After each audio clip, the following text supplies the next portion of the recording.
Hello student, welcome our YouTube channel apex institute.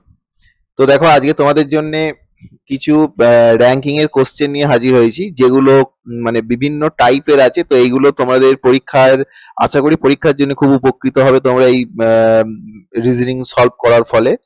তো দেখো, first question দেখো, বলেছে উত্তর দিকে মুখ করে ছেলেদের একটি সারিতে এ বাম প্রান্ত থেকে ষোড়শ এবং সি ডান প্রান্ত থেকে ষোড়শতম, বি যিনি এর চতুর্থতম ডানে এবং সি এর পঞ্চমতম বামে, তাহলে সারিতে কতজন ছেলে আছে। তো দেখো, তার আগে বলে রাখি, র্যাঙ্কিং এর তোমরা যারা আমার প্রথম পার্টটা যারা দেখোনি, তারা আমাদের চ্যানেলে গিয়ে দেখে নিতে পারো। র্যাঙ্কিং এর প্রথম বেসিকটা আমার করানো আছে। আজকে আমার দ্বিতীয় ক্লাস র্যাঙ্কিং এর উপরে। তো তাই জন্য র্যাঙ্কিং এর কিছু কোশ্চেন নিয়ে হাজির হয়েছি, যেগুলো তোমাদের আশা করি এইগুলো করলে তোমরা উপকৃত হবে। তো তোমরা প্রথম ভিডিওটা দেখে নিও, নাহলে এইগুলো বুঝতে একটু সমস্যা হবে, ঠিক আছে। তো দেখো, প্রথমে আমি করি, এটা কি বলেছে, উত্তর দিকে মুখ করে ছেলেদের একটি সারিতে। তাহলে প্রথমে আমি একটা সারি করলাম। তো এ বাম প্রান্ত থেকে ষোড়শ বলেছে। দেখো, এখানে এ বাম প্রান্ত থেকে 16 নম্বরে আছে। আচ্ছা, নেক্সট কি বলেছে না, সি ডান প্রান্ত থেকে ষোড়শতম। চলো, ডান প্রান্ত শিখিয়ে দিয়েছিলাম, এদিক থেকে ডান প্রান্ত।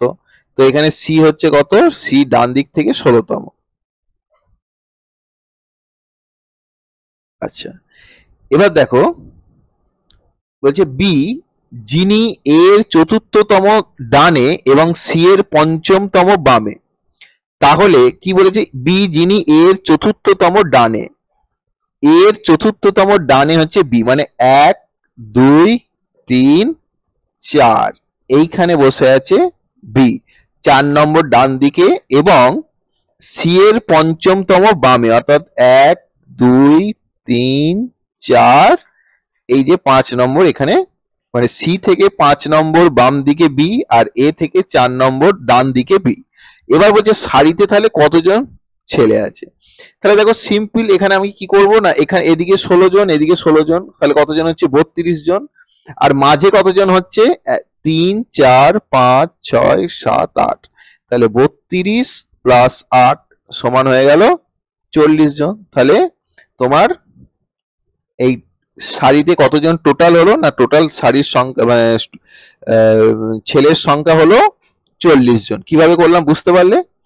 তো নেক্সট দেখো, 2 নম্বর দেখো, ছেলেদের সারিতে বাম প্রান্ত থেকে আমন 16তম এবং বিবেক ডান প্রান্ত থেকে 18তম। তো করা যাক, যেমন বলছে কত তাড়াতাড়ি আমরা এগুলো করতে পারবো। ছেলেদের সারিতে বাম প্রান্ত থেকে আমান, আচ্ছা আমন হচ্ছে কত, বাম প্রান্ত থেকে 16, এবং বিবেক হচ্ছে ডান প্রান্ত থেকে 18তম। বেশ। গগন ডান দিক থেকে আমন থেকে 11তম এবং বিবেক থেকে ডান প্রান্তে তৃতীয়। তাহলে সারিতে কতজন আছে, কি বলছে না, গগন যে ডান দিকে আমন থেকে 11তম, অর্থাৎ আমনের 11তম ডানে আছে, 1 2 3 4 5 6 7 8 9 10 11, এই জায়গায় বসে আছে কে, গগন। আর বিবেক থেকে ডান প্রান্তে তৃতীয়।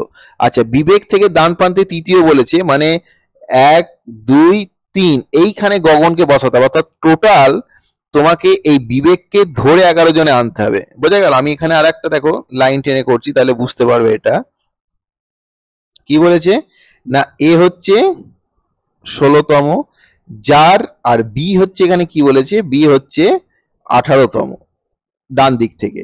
গগন বলেছে এই বি এর বিবেকের 3 নম্বর ডান দিকে, 1 2 3, এইখানে কে বসে আছে, গগন। আর এই গগনই আমন থেকে 11তম, মানে হচ্ছে এখানে তো 4 জন হয়ে গেল। দেখো, 1 2 3 4 হয়ে গেল। তাহলে আমাকে আর 7 জন বসাতে হবে, 1 2 3 4 5 6 7 8 9 10 11, তাহলে 11তম ডান দিকে হয়ে গেল। তাহলে কতজন ছেলে আছে, কিরম হিসেব হবে বলো। এখানে দেখো 16, আর এদিক থেকে কতজন আছে 18। এদিক থেকে তো তোমার বিবেকের স্থান তো আমি পেয়েই গেছিলাম 18, তাহলে 16 আর 18, 8 আর 6 14, 34 জন। আর মাঝখানে কতজন আছে, এ দেখো বিবেক আর আমনের মাঝখানে আছে 1 2 3 4 5 6 7, তাহলে 34 প্লাস 7 সমান সমান হচ্ছে 41 জন। তাহলে মোট টোটাল কতজন আছে? টোটাল হচ্ছে 41 জন স্টুডেন্ট আছে। দেখো নেক্সট দেখো, মনোজ এবং সচিন 31 জন ছাত্রের শ্রেণীতে শীর্ষ থেকে যথাক্রমে সপ্তম এবং একাদশ স্থানে রয়েছে। শ্রেণীতে নিচ থেকে তাদের নিজ নিজ পদমর্যাদা কেমন হবে? কি বলেছে? আচ্ছা দেখো কি বলেছে, মনোজ এবং সচিন, আচ্ছা এরম একটা সারি বলেছে।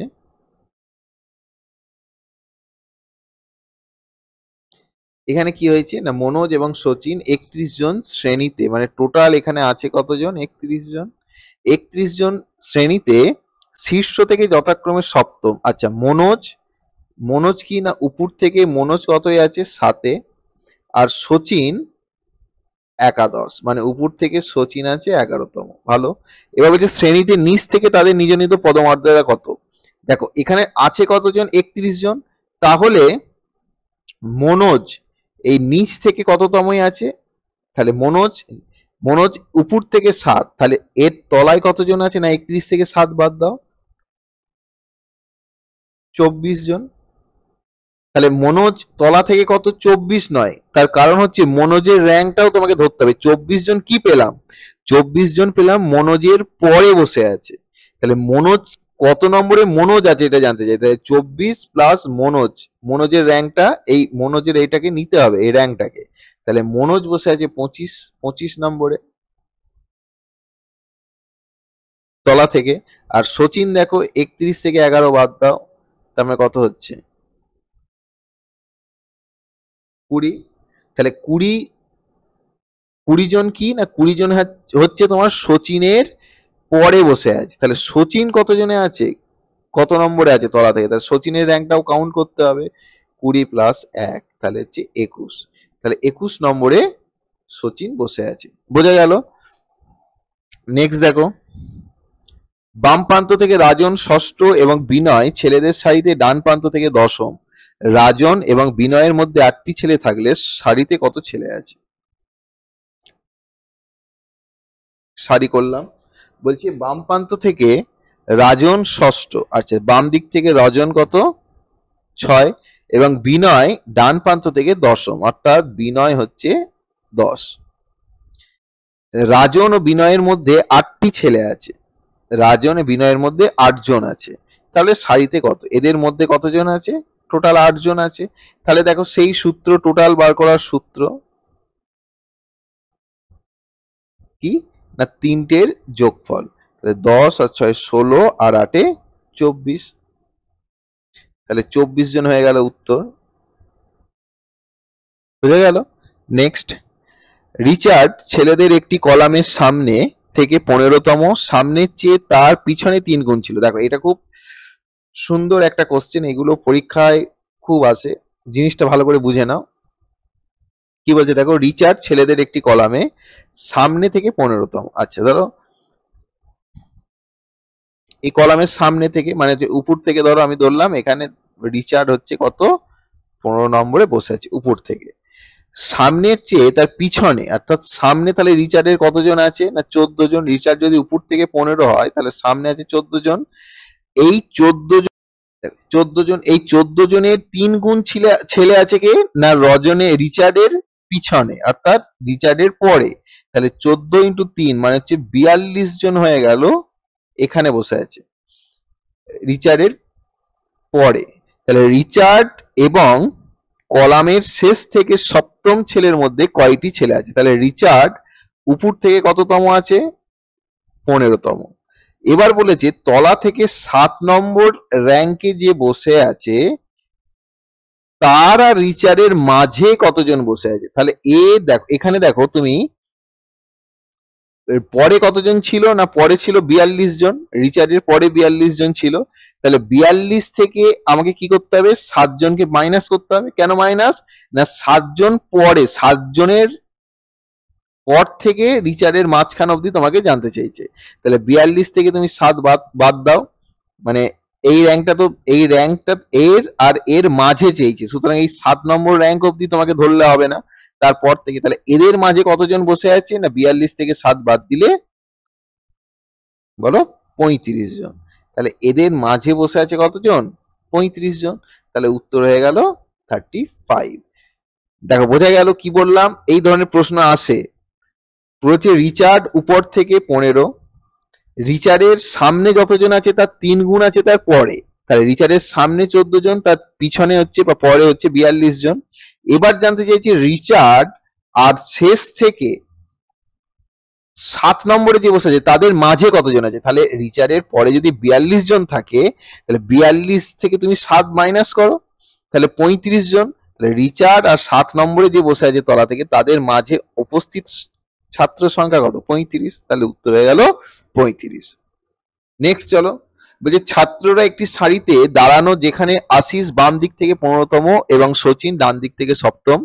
যদি তারা তাদের জায়গা পরিবর্তন করে তবে সচিন ডান দিক থেকে 15তম হবেন। সারিতে কতজন ছাত্র আছে। এই ধরনের কোশ্চেন গুলো খুব ইম্পর্টেন্ট, এগুলো হচ্ছে প্লেস চেঞ্জ, প্রচুর পরীক্ষায় আসে এগুলো। এটা ভালো করে বোঝে, দেখো কত সহজ ভাবে এটা তোমাকে বোঝাবো। এইগুলো অনেক সহজ ভাবে করা যায়, মানে প্লেস চেঞ্জ হচ্ছে মানে অনেকে ভাবে যে একটা জটিল ব্যাপার, কিন্তু তা নয়। লক্ষ্য করো তাহলে তোমরা বুঝতে পারবে। দেখো কি বলেছে, দেখো আশিস বাম দিক থেকে 15তম, বেশ আশিস এখানে এ বাম দিক থেকে বসে আছে কতই, 15 নম্বরে। আচ্ছা, এবং সচিন ডান দিক থেকে 7ম, তাহলে সচিন ডান দিক থেকে কতই, 7ম। যদি তারা তাদের জায়গা পরিবর্তন করে তবে সচিন ডান দিক থেকে 15তম হবে। আচ্ছা কি বলছে, না এরা জায়গাটা চেঞ্জ করলো, অর্থাৎ সচিন চলে এলো এখানে আর আশিস চলে গেল এখানে। আসার ফলে কি হলো, না আসার ফলে এখানে কন্ডিশন দিয়েছে সচিন ডান দিক থেকে 15তম স্থান হয়ে গেল। তাহলে দেখো সচিন ডান দিক থেকে বসেছিল কতই, 7-এ, সে আশিসের জায়গায় আসায় সে ডান দিক থেকেই 15তম স্থান অধিকার করলো। তাহলে এবার তুমি একটা জিনিস ভুলে যাও, এখানে আশিস সচিন এটা ভুলে যাও। কেন ভুলে যেতে বলছি, দেখো একই প্লেসে তুমি দুটো র্যাঙ্ক পেয়ে গেছো, একটা বাম দিক থেকে একটা ডান দিক থেকে, এটা বোঝার চেষ্টা করো। এইখানে তুমি যদি আশিস সচিন নিয়ে বেশি চিন্তা করো তাহলে গন্ডগোল। এখানে একটা কথা বলো, আশিস সচিন ধরো কেউ নেই, এখানে একটা কথা বলবো, এই যে লাইনটা ধরো এখানে এ নামক একটা ব্যক্তি বসে আছে, এই ব্যক্তিটার আমি বারবার বলছি আগের ভিডিওটা তোমরা দেখো, এখানে বলা আছে একই ব্যক্তির যদি দুদিক থেকে র্যাঙ্ক বলে দেওয়া থাকে তাহলে টোটাল বার করার ফর্মুলা হচ্ছে লেফট প্লাস রাইট মাইনাস 1। তাহলে দেখো এই এই যে একই প্লেসে দুটো র্যাঙ্ক পেলাম, একটা বাম দিক থেকে 15, একটা ডান দিক থেকে 15। তাহলে আমি এখানে আশিস সচিন ভাববো না, আমি ভাববো এখানে একই ব্যক্তি দুদিক থেকে র্যাঙ্ক। তাহলে টোটাল জানতে চাই যে টোটাল বার করার সূত্র কি, টোটাল বার করার সূত্র যে টোটাল সমান লেফট প্লাস রাইট মাইনাস 1, মানে 15 প্লাস 15 মাইনাস 1, 30 মাইনাস 1 সমান হচ্ছে 29। তাহলে এখানে কতজন স্টুডেন্ট আছে, 29। এ দেখো এই যে জায়গা চেন বা রিপ্লেসমেন্ট, এর ক্ষেত্রে এই ধরনের অঙ্কগুলো, এই ধরনের কোশ্চেনগুলো তোমরা এইভাবে সলভ করবে। কেমন, নেক্সট দেখা যাক। বলছে দেখো মেয়েদের সারিতে রীতা এবং মনিকা যথাক্রমে ডান প্রান্ত থেকে 9ম এবং বাম প্রান্ত থেকে 10ম স্থান অধিকার করেছে। যদি তারা তাদের স্থান পরিবর্তন করে তাহলে রীতা এবং মনিকা যথাক্রমে ডান থেকে সপ্তদশ এবং বাম থেকে অষ্টদশ স্থান অধিকার করে। আবার দেখো একটা জায়গা চেঞ্জের অঙ্ক দিয়েছে, তো বেশ করা যাক। কি বলেছে দেখো, বলছে মেয়েদের সারিতে রীতা এবং মনিকা ডান দিক থেকে 9ম, তাহলে রীতা ডান দিক থেকে, তার মানে রীতা ডান দিক থেকে হচ্ছে 9ম এবং রাম মেয়েদের সাথে রীতা এবং মনিকা বাম প্রান্ত থেকে হচ্ছে 10ম। আচ্ছা বলছে তারা যদি তাদের স্থান পরিবর্তন করে, স্থান অর্থে রীতা চলে এলো এখানে, মনিকা চলে গেল এখানে, তাহলে কি হবে না রীতা এবং মনিকা যথাক্রমে ডান প্রান্ত থেকে সপ্তদশ মানে 17 এবং বাম অর্থাৎ রীতা ডান প্রান্ত থেকে, দেখো রীতা ডান প্রান্ত থেকে ছিল কত 9, সে চলে এলো কতই 17, অর্থাৎ সে চলে এলো 17 ডান দিক থেকেই কিন্তু। আর মনিকা অষ্টদশ, মানে মনিকা 10-এ ছিল বাম দিক থেকেই, সে চলে এলো 18। কেমন, তাহলে কত মেয়ে আছে, তাহলে তুমি যে কোনো একটা ধরে করো। ধরো আমি একটু আগে শেখালাম যে একই সারিতে এখানে রীতা মনিকা তোমরা ভুলে যাও, একই দাগে দেখো আমরা দুটো র্যাঙ্ক পেলাম, একটা বাম দিক থেকে 10, ডান দিক থেকে 17। তাহলে তুমি এরকম করে দাও 10 প্লাস 17, 10 প্লাস 17 মাইনাস 1, তাহলে 27 মাইনাস 1 কত হচ্ছে 26। ঠিক আছে, এখানেও তুমি 26 পাবে। এটা যদি করি 18 প্লাস 9, 18 প্লাস 9 কত হয় 27 মাইনাস 1 26। যেদিক দিয়েই করো উত্তর তোমার একই আসবে। তাহলে এখানে হয়ে গেল কি, উত্তর হয়ে গেল 26। সরি।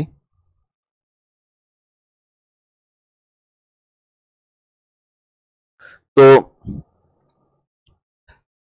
আজ এই 7টাই তোমাদের প্রবলেম আমি দেখালাম, মানে র্যাঙ্কিং এর ম্যাথ, র্যাঙ্কিং এর অঙ্ক।